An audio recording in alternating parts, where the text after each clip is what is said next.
3 dot ப்ளவுஸில் இந்த dot பிடிக்கும்போது இந்த பஸ்டோடைய டாட்டும் சென்டர் டாட்டும் நம்ம கரெக்டாக பிடிப்போம். ஆனால் இந்த ஆம்ஹோல் டாட் பிடிக்கும்போது தான் நமக்கு கொஞ்சம் கன்ஃபியூஸ் ஆகும்.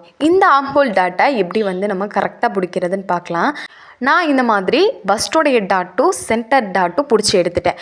இப்போ எப்படி இந்த ஆம்ஹோல் டாட் பிடிக்கிறது அப்படின்னா, நம்ம ஆல்ரெடி பஸ்ட் டாட்டும் சென்டர் டாட்டையும் இந்த மாதிரி பிடிச்சதுக்கப்புறம் ரெண்டையும் ஈவனாக இந்த மாதிரி ஒரு பக்கமாக ஃபோல்டு பண்ணிங்க அப்படின்னா நமக்கு ஒரு லைன் க்ரியேட் ஆகும். இந்த மாதிரி ஒரு ஃபோல்டிங் க்ரியேட் ஆகும். அந்த லைனை அழகாக எடுத்து விட்டுட்டு மேலே பார்த்தீங்க அப்படின்னா நம்ம அட்ஜஸ்ட் பண்ணிக்கலாம். எந்த இடத்துக்கிட்ட அந்த ஈவனாக கிளாத் சமமாக இருக்கோ அந்த இடத்த மட்டும் நீங்கள் ஈவனாக எடுத்து விட்டுக்கோங்க. இந்த மாதிரி எடுத்ததுக்கப்புறம் மேலே நமக்கு கிளாத் லைட்டாக ஒன்று போல் இருக்கிற மாதிரி அட்ஜஸ்ட் பண்ணிவிட்டு இப்போ பார்த்தீங்க அப்படின்னா நமக்கு இந்த மாதிரி கர்வ் மாதிரி வரும். அந்த பஸ்டோடைய டாட்லேருந்து ஆம்ஹோல் டாட்டை நமக்கு கர்வாக வரணும்.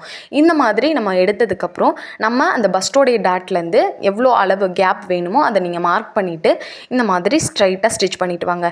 எண்டில் முடிக்கும் போது நல்லா ஒரு ஃபுல் கிராஸ் கொடுத்துருங்க. நம்ம நல்லா கிளாத்தை ஒட்டி நம்ம தையல் போட்டு எடுத்துக்கலாம்.